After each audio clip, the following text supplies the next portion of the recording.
Hi. My mom told me to start and I just waited. I'm Anahit. I'm Mo. I like to make things awkward.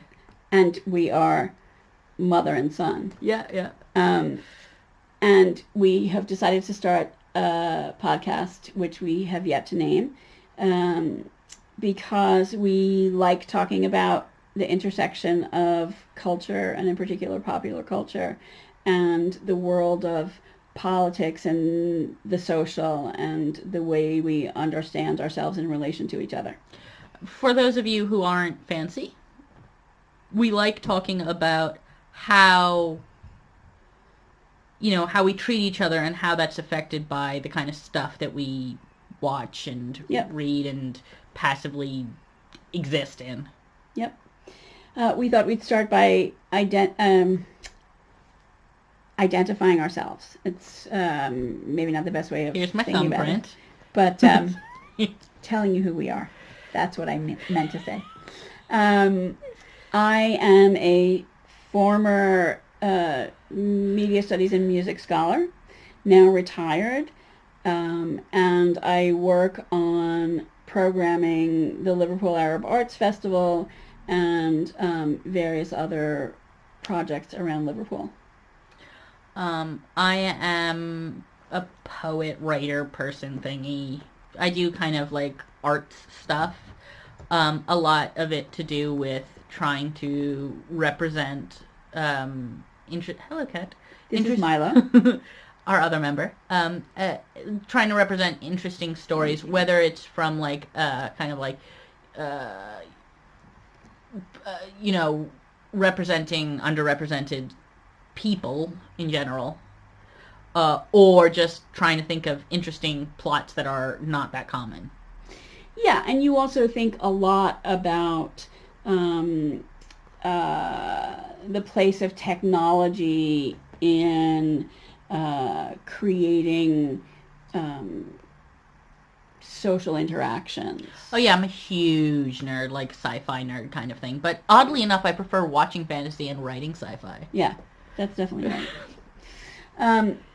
And we both bring to the table less common identities, right? So, although what that means.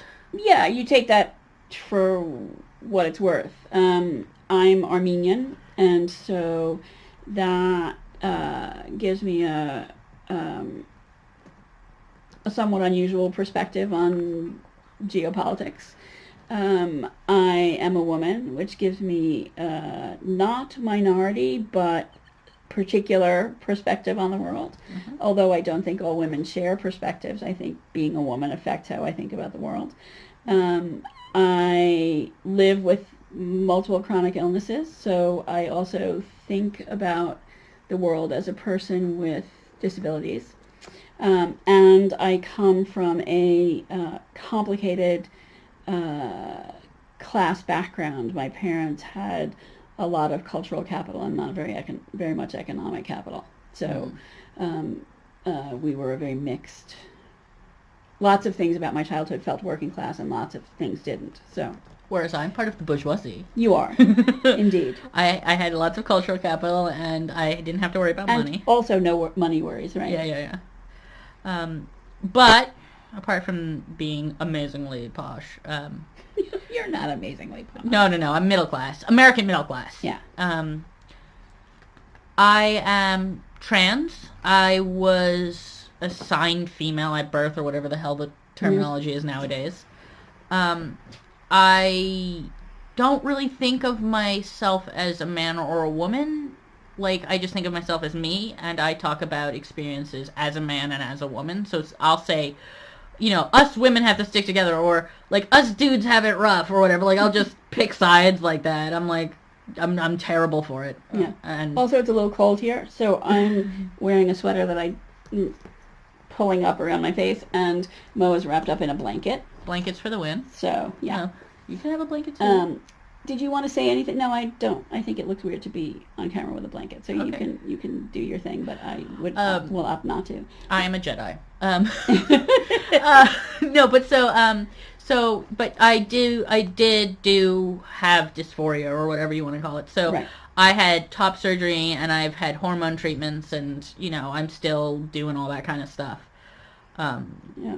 I was once very pretty and now I'm very pretty. Are there other things you want to talk about besides being trans? No, only trans. No. I have dyslexia to some degree. I have ADHD. Really serious. Well, they called it compensative dyslexia. I know, but I've seen your writing.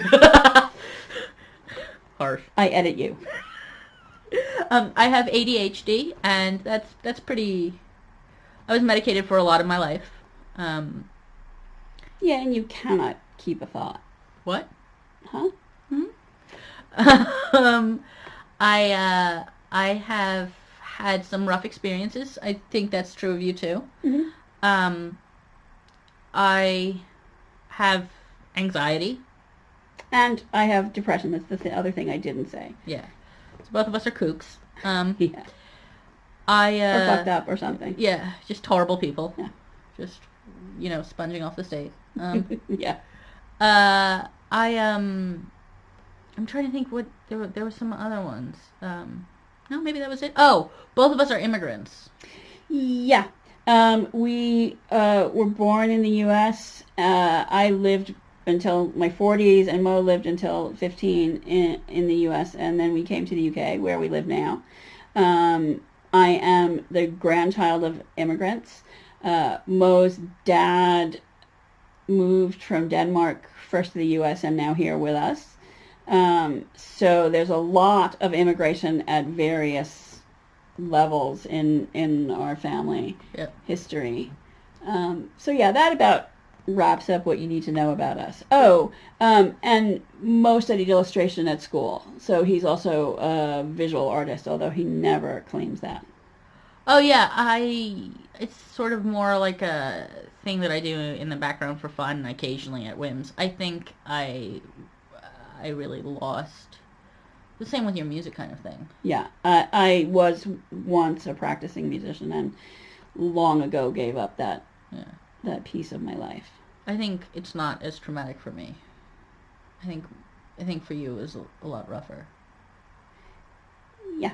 Let's set that aside. Yeah, different time. Yeah. I'm also probably squinting because I don't have my glasses on because they reflect the light of the laptop. Yeah, I'm not sure the squinting is better, but sure. I don't know. Am I squinting? Yeah. Okay. Well, that's why. It's because I'm blind.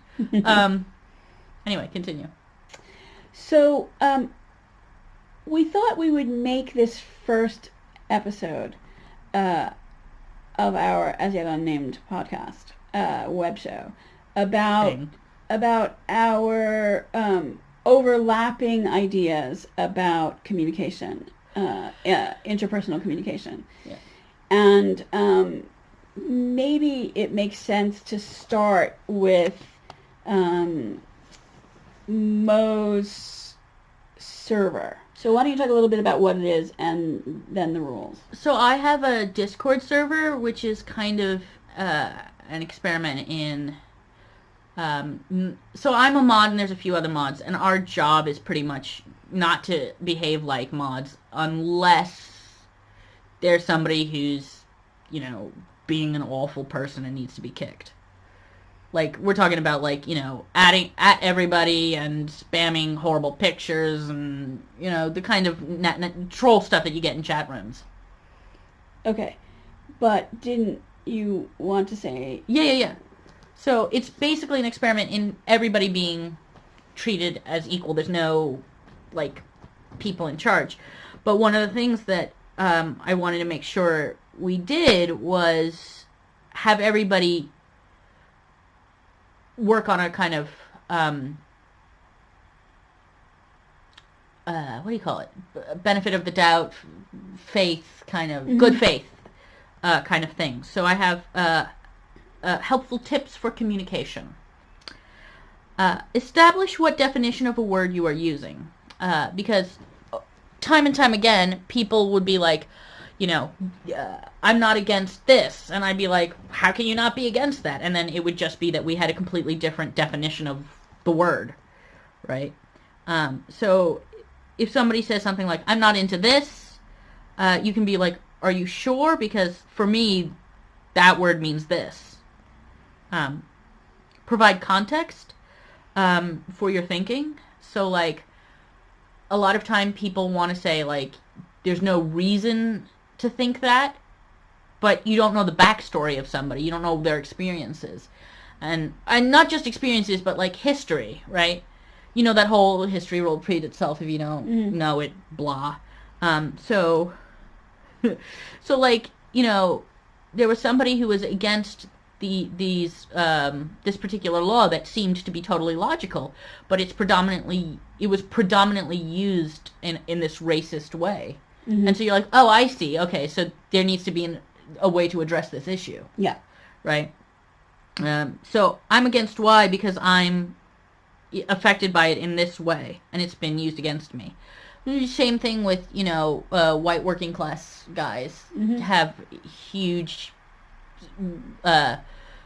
problems with employment and stuff like that, because, you know, all of the jobs are being underpaid and automated and stuff like that. And then the third one is a really important one, I think. I think it's probably the most important rule, which is to assume that you're wrong and then disprove yourself and use that as your jumping off point. So a lot of times when we are arguing with other people, we talk about how we believe the other person's wrong, why the other person's wrong, and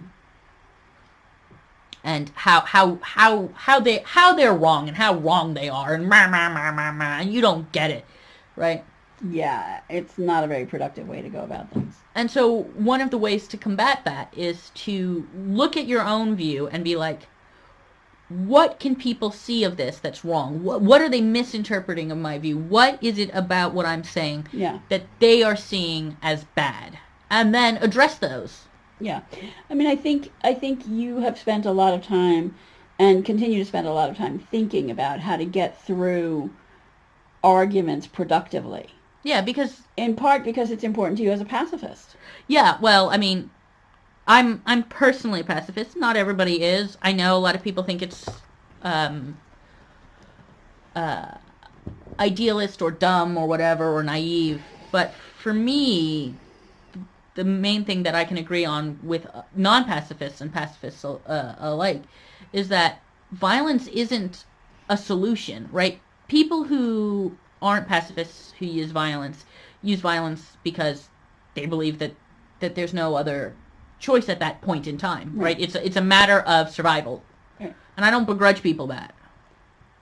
But nobody thinks that violence is how you... Hello, cat. Hello, baby. This is our third member of the podcast. I think we've already introduced her. Have we? I know, maybe not. Anyway, whatever. Nobody thinks that violence is how you get everybody in line, right? You know, if you're... I think you're right. Okay. But anyway, so yeah.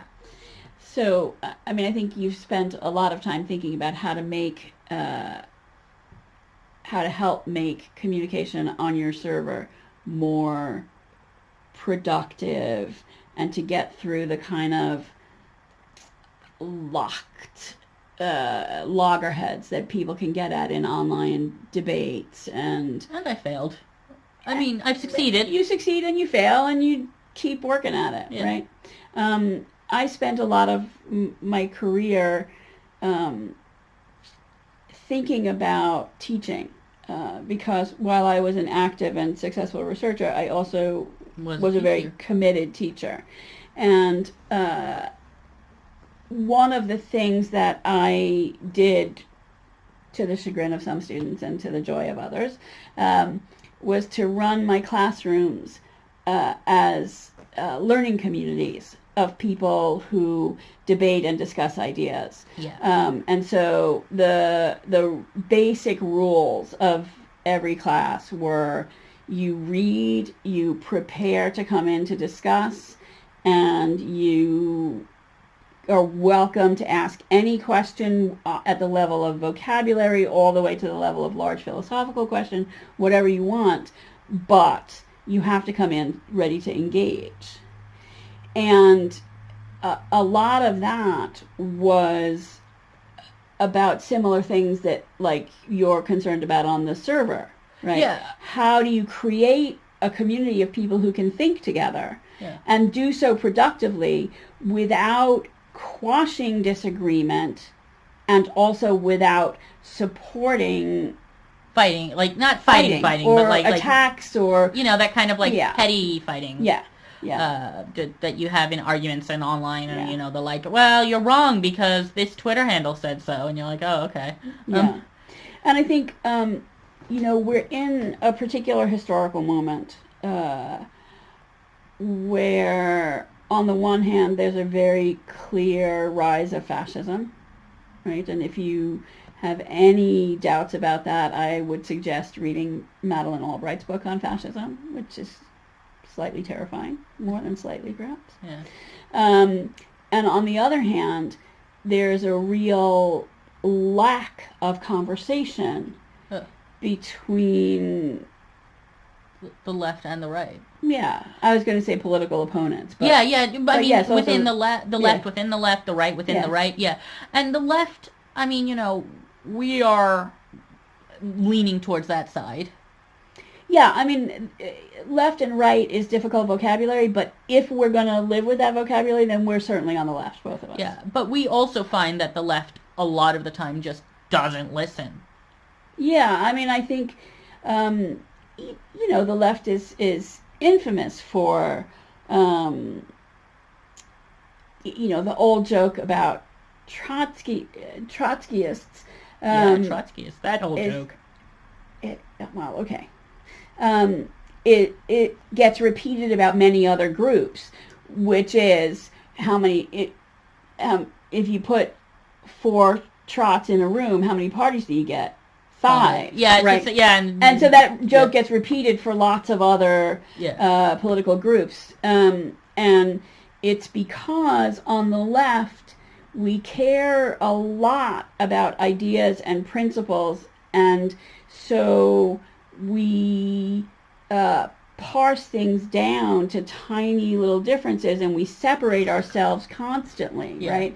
And it's counterproductive. And I think it's counterproductive. I think movements like Occupy have been trying to get past that, but they have not figured out a way to have a coherent set of goals. Yeah, I mean, I think... So, there's a lot of problems on the left, and there are a lot of problems between the left and the right. And there's if there are problems on the right, that's their problem. I'm not so worried about it, but they're there. Yeah. And so, I think thinking about how we talk to each other is one important place to start. Yeah, especially since, who was it that we were talking about? There is a person who says that, the chick from Louisiana.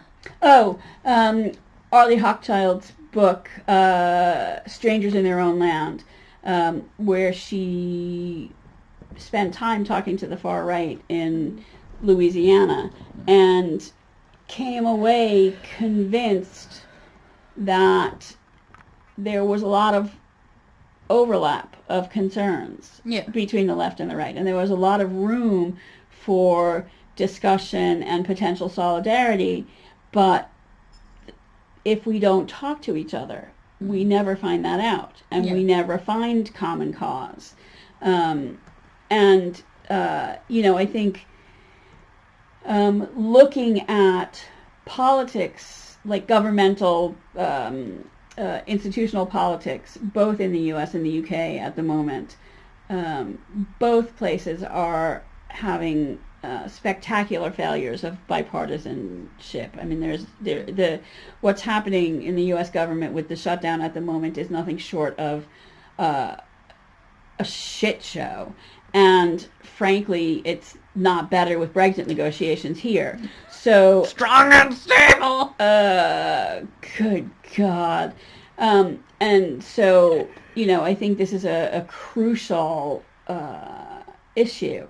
And I think there are many people who are being incredibly courageous and thinking in profound ways about these issues. One of the people that comes to mind is a black American man named Daryl Davis, who was actually on Russell Howard's show. Oh, I love Russell Howard. Yeah, he's great. And he did a beautiful interview with him. He's a middle-aged black man who goes and introduces himself to Klan members. Yeah. And his purpose is not to convert them or to argue with them. He says, I'm fairly sure you don't know any black people, and so I want to be the first black person you get to know. Yeah. And over the years, he has brought many people, I forget how many people he says, but he's brought many people away from the Klan into a more mainstream kind of view. But that isn't his purpose. His purpose is simply to offer himself as knowable. Yeah. Which I find fascinating. Yeah, and I think if it's possible, I haven't gotten there yet, but I think if it's possible to not have an agenda and just be about sharing knowledge, that's the ideal. Yeah, I mean, I think everybody has a place in the world of culture and politics, and I would have found that in my younger years. I would have found that apologist and uninteresting. I mean, fascinating on some level, but yeah. Uninteresting on a larger political scale. I now think it's a fairly radical thing to do. I still think it isn't what I'm called to do, for lack of better terminology. But I'm delighted he's doing it. Yeah, I think a lot of people who think of it as apologist, at least on the left, I don't know about the right. I don't know about you guys. If you end up watching this and you want to have a discussion, feel free to comment. Yes, please do. But I think a lot of the people on the left who think of it as apologist imagine, first of all, that there's no common ground and no way of moving people's thoughts and no reason to move their own thoughts and stuff like that. There's right and there's wrong and they're wrong and we're right. Yeah. Which is bullshit, to put it nicely. But I think the other thing is that, wait, what I was saying? Hi, I have ADD. I don't know what you were going to say. No, what were we just talking about? I literally forgot what we were talking about. We were talking about the guy who goes and talks to Klan members and whether that's apologist and right. the left. But I think that one of the things that we forget is that people end up radical, whether it's on the right or the left, for a reason. Meaning? Well, you don't just... Whether it's because you grew up that way, or you came to it because of mistreatment, or, because, you got swept up in the movement and you have no income and it becomes easy enough to say, look, this is how it is because this is how it is because this is how I feel, right? Yeah. And that happens on both sides. Yeah. I've done it. Mm-hmm. Sure, me too. Yeah, and I think, hello again. I think that happens for a reason, and if we were smart, we would figure out what those reasons are, and we would help the people who were having trouble. Yeah. Right? Because once you stop the trouble, there's no reason for people to be that kind of upset. Quite. Or most people. Mm-hmm. Yeah. Maybe that's a good stopping place. Did we cover everything? No, we didn't. We missed citations needed. We can do that at a different time if you want. Yeah, I mean, I think, there are some things that I think are best left to a future episode. So, thanks for joining us. Please subscribe and let us know what you'd like to hear us talk about. We're pretty open. We don't have a big agenda, so... I have an agenda.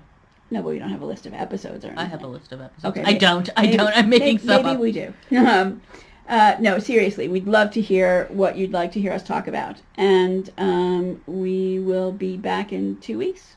So we're going to give it a go for every 2 weeks. Every 2 weeks for a while and see how that goes. And then maybe we'll increase if it's... But I would also like to say for the record that this is our first episode, so, like, bear with us if there's hiccups.